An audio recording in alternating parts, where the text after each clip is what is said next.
91 वर्षीय एक बुजुर्ग महिला गायत्री देवी श्रीवास्तव ने 1,51,00,000 की धोखाधड़ी के गंभीर मामले की शिकायत की है। एसपी आशुतोष गुप्ता ने पुलिस की जिला स्तरीय स्पेशल ब्रांच को यह मामला सौंपा है। एसपी ने बताया कि मामला बैंक से संबंधित होने के कारण ऐसा किया गया है। इसी बीच लगभग 91 वर्षीय गायत्री देवी ने मंगलवार को पुलिस अधीक्षक को सौंपे शिकायती पत्र में आरोप लगाया कि शिकायत के 40 दिन बाद भी केयरटेकर संजय पयासी के खिलाफ एफआईआर तक नहीं हुई। हालांकि शिकायत मिलने पर पुलिस ने संजय पयासी के इंडियन बैंक के उमरी ब्रांच में संचालित अकाउंट को सीज कर दिया था। खाता अभी भी होल्ड है।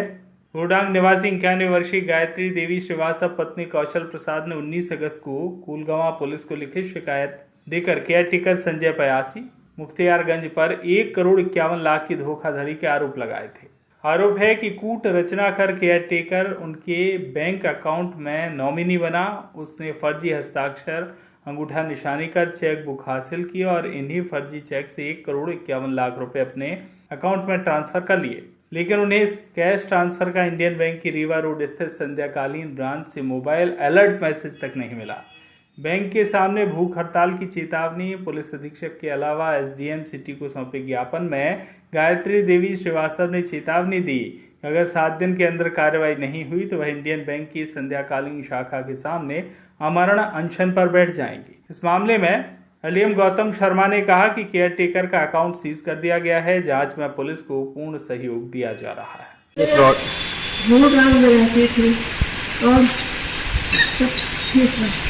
ऐसी मेरी तबीयत भी खराब हुई।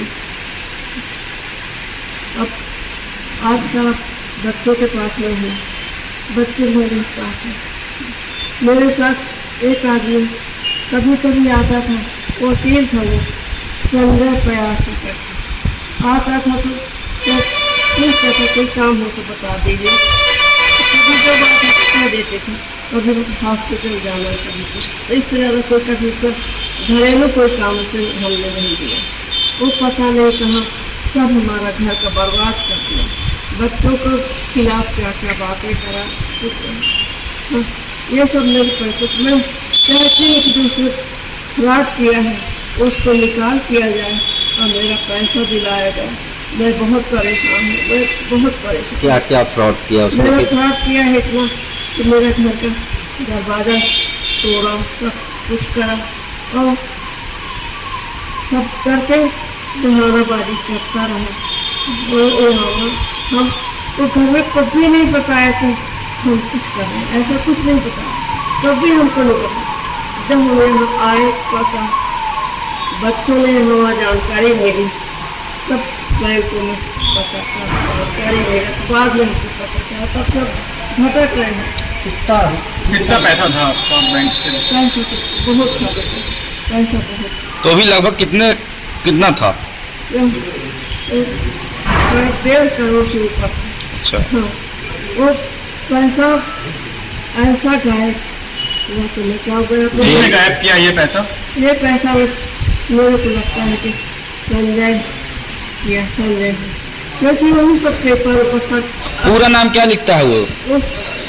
वो लिखता है संजय, संजय लिखता है। संजय पयासी? हाँ संजय। संजय हाँ पयासी? संजय पूरा बोलिए ना। संजय वो संजय पयासी बोलता था, पर मैं कभी उसका कुछ नहीं, बस संजय बोलता था। ज्वेलरी भी आपकी ले गया? ज्वेलरी भी ले गया, कौन सी ज्वेलरी जो बच्चों को पता भी नहीं है। मैं कैसे बताऊँ, बच्चों को कुछ नहीं बता रही। आपका मकान कहाँ पर था यहाँ पे? रोडांग। आपके पति क्या थे? तहसीलदार थे, वो रिटायर हो गए थे। रिटायर होने के बाद वो डेथ हो गई। तो मैं यहाँ के बोल के गए थे कि आप यहीं रहना, हाँ बच्चे आते जाते रहते थे। तो अब अगला कदम क्या होगा? क्या करेंगी अब आप? अब अगर आपका पैसा और एफआईआर नहीं होती तो अब क्या करेंगी आप? मैं बैठूंगी और मैं बैठूंगी, अनशन करूँगी। मैं मर जाऊँ तो मर जाऊँ, लेकिन पैसा के लिए मैं अनशन करूँगी, क्योंकि नहीं सुनवाई हो रही तो क्या करूँ। आपने कहाँ कहाँ आवेदन दिया है? आवेदन तो देखिए जहाँ दिखना है सब जगह दिया, एसपी को दिया, इनको दिया, जिनको लोगों ने बताया सबको दिया। कुछ भी नहीं हुआ आज तक? कोई कार्रवाई? कुछ भी नहीं है, कोई सुनते नहीं है। तो रोज बच्चे जाते हैं, लौट के आ जाते हैं। मैं रोती रहती हूँ, ज़्यादा बच्चों से भी नहीं बोल पाती और बच्चे तड़पते रहते, बहुत समझाते हैं चिंता मत करो मम्मी, जो होगा हम पूरा करेंगे, तकलीफ नहीं होने देंगे। तो पर जब पैसा नहीं होगा तो बेटा तकलीफ कैसे नहीं होगा है? पूरा नाम क्या लिखती हैं आप? मैं गायत्री श्रीवास्तव। लोग कहाँ रहते थे और क्या सामान? मैं डॉक्टर सुशील श्रीवास्तव, श्रीमती गायत्री देवी श्रीवास्तव का दूसरे नंबर का पुत्र हूँ और मैं बिलासपुर में रहता हूँ। हमारी माताजी और पिताजी सतना में शुरू से रहते आए हैं और हमारा बिलासपुर में व्यवसाय है। बाद में पिताजी की गुजर जाने के बाद से माताजी अकेले रह रही हैं, फिर भी हम लोग उनकी ख्याल रखते थे, हमेशा आते जाते रहते थे। कभी जरूरत होने से उनको बिलासपुर ले जाते थे, इलाज कराते थे कि उनको उस घर में हमारा छोटा भाई भी था जिसका 2001 में देहांत हो गया था, तो उनका उस घर से बहुत लगाव था। पिताजी और अपने छोटे पुत्र की यादें उसमें तो वो रहना चाहती थी, हम लोग पास जाती थी, आ जाती थी। अभी हाल में हमारे एक भाई की और डेथ हो गई थी 15 दिसंबर 2022 को, तो तब से माताजी बिलासपुर आई। बिलासपुर में तब से वहीं थी। जब सब कुछ हो गया तो फिर 21 जुलाई को हम लोग सतना आए माताजी को लेके, इसलिए कि अब उनको अकेले सतना रहना नहीं, बिलासपुर में ही रहना है। तो बिलासपुर में रहेंगे तो सब अपने अकाउंट वगैरह को बिलासपुर ट्रांसफ़र कर लें। तो हम लोगों ने आके जब बिलासपुर इंडियन बैंक के खाते में जब स्टेटमेंट निकाला, जानकारी लिया, तो पता पड़ा कि उनके अकाउंट में 1,52,05,824 रुपये थे और उसमें धोखा षड्यंत्रपूर्वक संजय प्यासी नामनी बन गया था और उसमें कुछ नाजायज निकासी हुई है। तो हमने शंका जाहिर की बैंक मैनेजर से कि आप नामनी कैसे बन गई है और उसका मोबाइल नंबर कैसे उसका अपडेट नहीं है, सब चीज़ें बात हुई। तो उन्होंने कहा कि निकास जो भी डीलिंग नियमानुसार हुई है और नामनी बता नहीं पाए क्यों संजय प्यासी बना। फिर हमने नामनी अशोक श्रीवास्तव को बनाया और माताजी का जो मोबाइल नंबर अपडेट कराया। इसके बाद हम बिलासपुर चले गए। वहाँ जब जाके हमने उस अकाउंट को ट्रांसफ़र कराने हेतु आवेदन किया तो वहाँ बैंक मैनेजर ने कहा कि ये उस अकाउंट में तो मात्र 1,05,000 है। तो हमें बड़ा आश्चर्य हुआ। हमने कहा नहीं, उसमें 1,52,00,000 है। तब उसने बताया कि 31 जुलाई को 70 लाख रुपए एवं 2 अगस्त 23 को 81 लाख रुपए संजय प्यासी नाम के व्यक्ति ने अपने अकाउंट में बाई चेक ट्रांसफ़र किया है इंडियन बैंक की उमली शाखा में। तो हमने तत्काल वहाँ से कोशिश करके अमाउंट को फ्रीज करा दिया, आवेदन मतलब व्हाट्सएप पे आवेदन देके। फिर हम तुरंत आप सतना आइए। फिर हम जो माताजी को लेकर सतना आए।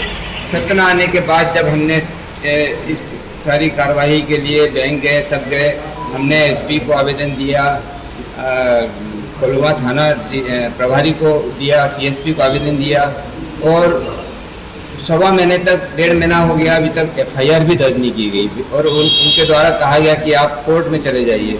हमने कहा बिना एफआईआर के तो हम कोर्ट भी जा नहीं पाएंगे और माताजी की उम्र बहुत ज़्यादा है, कभी उनको कुछ हो गया तो उनका स्टेटमेंट भी नहीं हो पाएगा।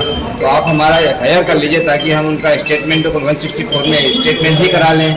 लेकिन अभी आज पर्यंत फिर हम आईजी साहब के पास भी गए मिलने, आईजी साहब के पास भी हम मिल के आए, उन्होंने भी आश्वासन दिया। लेकिन आज पर्यंत तक, आज भी हमने एसपी साहब से मुलाकात किया, लेकिन अभी तक सिर्फ आश्वासन मिल रहा है, हम कार्रवाई कर रहे हैं और बोलते हैं बैंक का फ्रॉड है। जबकि उसने जो इस केस के 2 पहलू हो गए, एक बैंक फ्रॉड हो गया और एक उसने हमारी पारिवारिक संपत्ति में अपने आप को वारिस बताना चाहा है।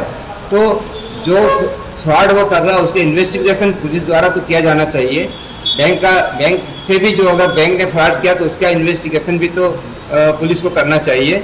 तो हमारा यही है कि हमें न्याय नहीं मिल रहा है और अब न्याय न मिलने की स्थिति में अब हमारा सारा परिवार हम अनशन पे भूख हड़ताल बैठने की सोच रहे हैं। अगर 1 हफ्ते में अगर इसमें कुछ निराकरण नहीं होता हम सब परिवार बैंक के सामने भूख हड़ताल पर बैठने का मन बना रहे हैं। क्या शुभ नाम है आपका?